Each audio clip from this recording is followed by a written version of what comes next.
그때 왕의 근위대장 아리옥이 바벨론 지혜자들을 죽이러 나가매 다니엘이 명철하고 슬기로운 말로 왕의 근위대장 아리옥에게 물어 이르되 왕의 명령이 어찌 그리 급하냐? 아리옥이 그 일을 다니엘에게 알림해 다니엘이 들어가서 왕께 구하기를 시간을 주시면 왕에게 그 해석을 알려드리리이다 하니라. 이에 다니엘이 자기 집으로 돌아가서 그 친구 하나냐와 미사엘과 아사랴에게 그 일을 알리고 하늘에 계신 하나님이 이 은밀한 일에 대하여 불쌍히 여기사 다니엘과 친구들이 바벨론의 다른 지혜자들과 함께 죽임을 당하지 않게 하시기를 그들로 하여금 구하게 하니라. 이에 이 은밀한 것이 밤의 환상으로 다니엘에게 나타나 보이매 다니엘이 하늘에 계신 하나님을 찬송하니라. 다니엘이 말하여 이르되 영원부터 영원까지 하나님의 이름을 찬송할 것은 지혜와 능력이 그에게 있음이로다. 그는 때와 계절을 바꾸시며 왕들을 패하시고 왕들을 세우시며 지혜자에게 지혜를 주시고 청명한 자에게 지식을 주시는도다. 그는 깊고 은밀한 일을 나타내시고 어두운 데에 있는 것을 아시며 또 빛이 그와 함께 있도다.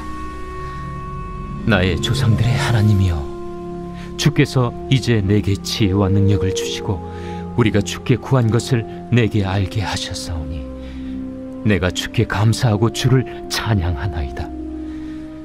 곧 주께서 왕의 그 일을 내게 보이셨나이다.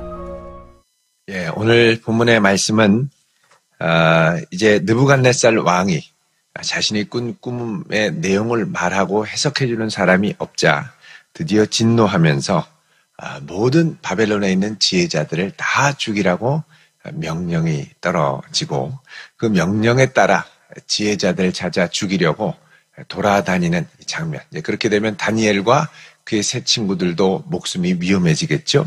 자, 거기서부터 이제 시작을 합니다. 그래서 오늘 보면 바로 전에 13절에 보면 왕의 명령이 내림에 지혜자들은 죽게 되었고 다니엘과 그의 친구들도 죽이려고 찾았더라 그러죠. 자, 이렇게 사방의 지혜자들을 찾을 때 14절에 왕의 근위대장 아리옥이 바벨론의 지혜자들을 죽이러 나가고, 자, 이때 다니엘이 명철하고 슬기로운 말로 왕의 근위대장 아리옥에게 다가가 물어서 이야기를 합니다. 자, 여러분, 다니엘의 태도가 상당히 침착한 것을 볼 수 있습니다. 우리 같으면 야, 왕의 명령이 떨어졌댄다. 어떡하냐? 큰일 났다. 빨리 가서 숨어라. 자, 이렇게 얘기할 것 같죠? 그런데 다니엘은 그렇게 하지 않았습니다. 자, 다니엘의 이 명철, 슬기. 여러분, 이것은 어디서 비롯되냐 하면 여호와를 경외하는 데서 시작이 되죠. 그래서 지혜의 출처가 어디로부터 시작되느냐가 두려움을 관리하는, 여러분, 내가 지혜롭고 명철하다고 하지만 이게 돈에 근거하거나 아니면 다른 누구에겐가 의지해서 얻게 되는 명철과 슬기라고 한다면 이것은 이제 예를 들면 돈이 없어지거나 내 주변에 그 사람이 없어지면 상당히 두려워지게 되죠. 내가 의지했던 게 사라지면. 그런데 다니엘은 하늘에 계신 하나님을 의지하는 든든한 믿음 가운데 그 지혜와 슬기를 얻게 됐습니다. 그래서 여호와를 경외하는 마음에서 비롯된 명철과 슬기는 두려움에 압도당하지 않고 염려에 압도당하지 않고 여유 있고 차분하게 이 위기 상황을 응대하게 하는 힘이 됩니다. 그래서 참된 지혜와 슬기의 기초가 무엇이냐? 바로 여호와를 경외하는 것으로부터 시작이 되죠. 자, 그래서 다니엘이 이 침착한 마음으로 이 왕의 근위대장 아리옥이라고 하는 자에게 물어봅니다. 왕의 명령이 어찌 그리 급하냐?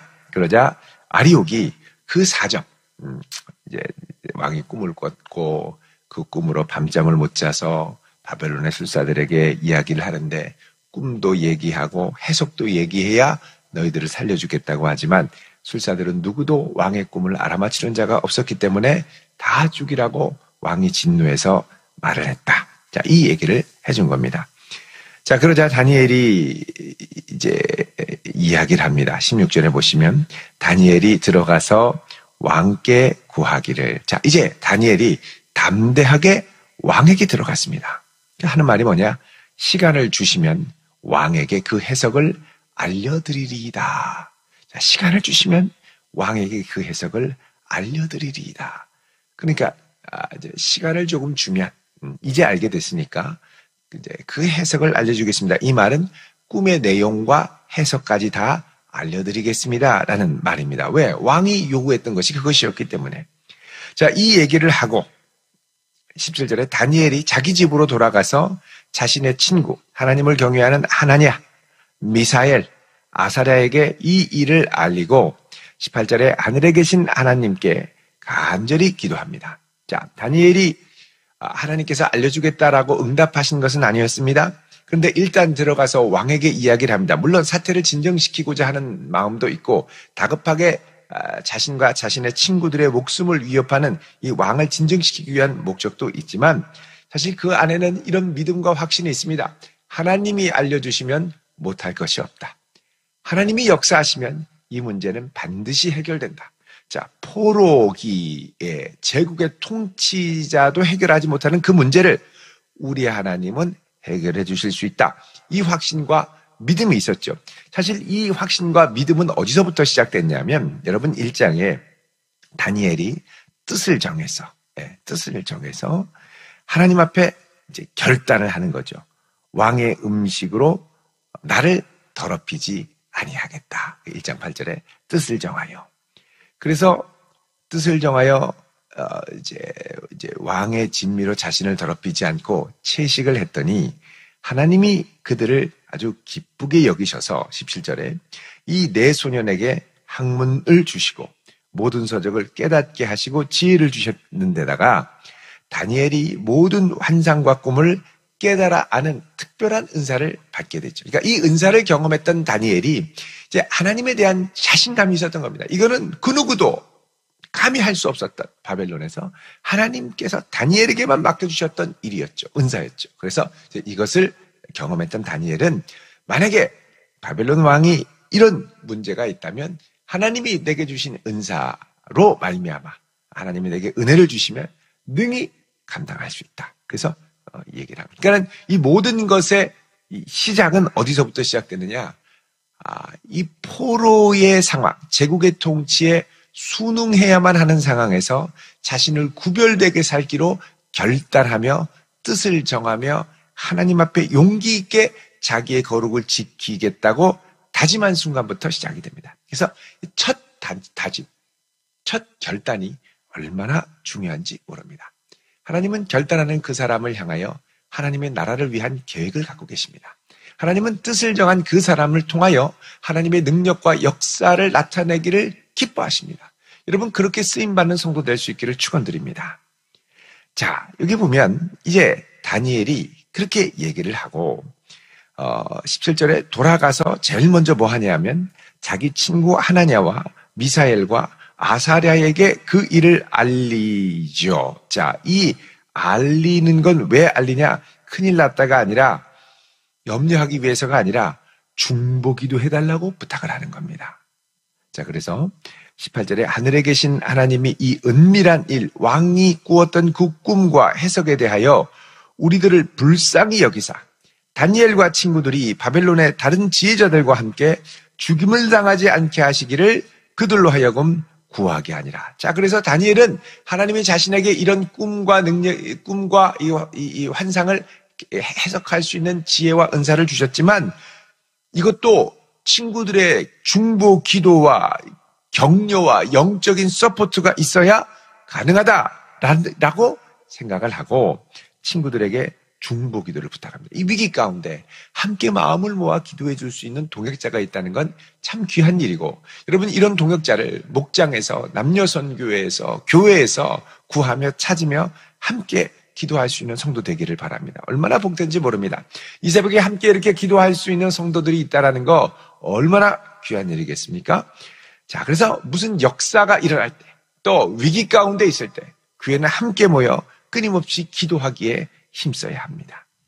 자, 그래서 기도하는데 여기 보면 그 중요한 동기, 목적이 뭐냐? 다니엘과 친구들이 함께 죽임을 당하지 않고 뿐만 아니라 18절 중반에 보면 바벨론의 다른 지혜자들도 함께 죽임을 당하지 않도록 기도했다는 거죠. 그러니까 다니엘은 자신만이 아니라 자신의 하나님을 경외하는 세 친구, 더 나아가 제국에서 벌벌벌 떨고 있는 이들, 사실 이렇게 나중에 다니엘 덕분에 목숨을 구하면 이들은 인정할 겁니다. 내가 섬기는 신도 알려주지 못했던 그 꿈을 그가 섬기는 여호와 하나님이 알려주신 거 보면 그가 섬기는 하나님은 분명히 진정한 하나님이다, 인정을 하게 되겠죠.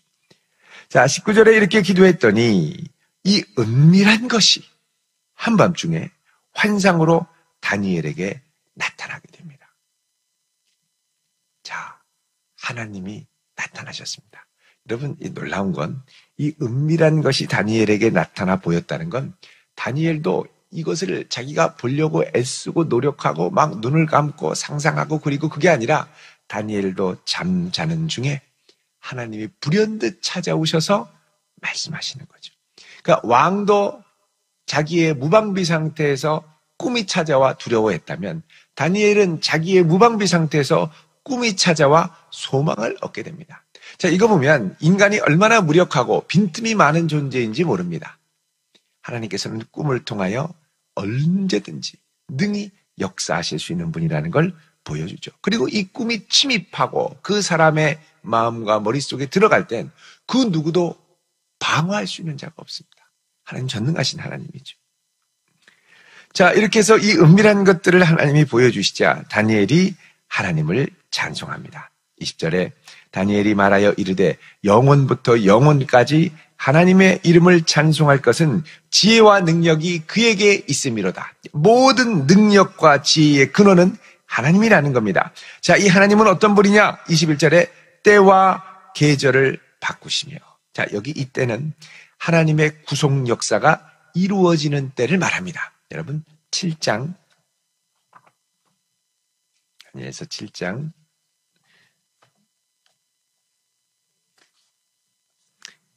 25절을 보시면요. 자, 이렇게 말합니다. 그가 장차 지극히 높으신 이를 말로 대적하며 또 지극히 높으신 이의 성도를 괴롭게 할 것이며 또 그가 때와 법을 고치고자 할 것이며 성도들은 그의 손에 붙임받아 한 때와 두 때와 반 때를 지내리라 그럽니다. 자, 여기 이 때는 뭐냐? 하나님의 구속 경륜이 이제 이루어지는 때를 말합니다. 그런데 이제 25절에 그는 누구냐? 이제 장차 일어날 이 네 번째 왕, 아주 흉포한 왕인데 이 왕은 어떻게 하려고 그러냐면 때를 고치고자 한다는 겁니다. 그러니까 세상의 왕은 때를 고치고자 하지만 결국 때를 고칠 수 있는 분은 하나님 뿐이죠. 그래서 21절에 하나님은 때와 계절을 바꾼다. 그러니까 다니엘서는 때가 많이 나옵니다. 한 때, 두 때, 반 때, 하나님의 때. 근데 진정 이 때를 주관하시고 또 계절을 바꾸시고 또 인생의 계절을 바꾸시는 이 하나님께서는 중요한 구절이 나오죠. 21절에 왕들을 패하시고 왕들을 세우시며. 자, 그래서 여러분 이 다니엘서의 핵심 주제 중에 하나가 왕들을 세우시고 왕들을 패하시는 하나님입니다. 이 세상의 가장 큰 권력자라고 하는 왕들을 친히 세우시고 또 그 왕들을 능히 패할 수 있는 분이 하나님이라는 것이죠. 자, 이런 하나님이 주권자가 되시죠. 지혜를 주시고 총명한 자에게 지식을 주시는도다.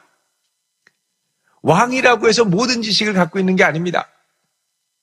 참된 지식, 정말 총명한 지식은 하나님을 경외하는 자에게 하나님이 친히 주시는 것이죠.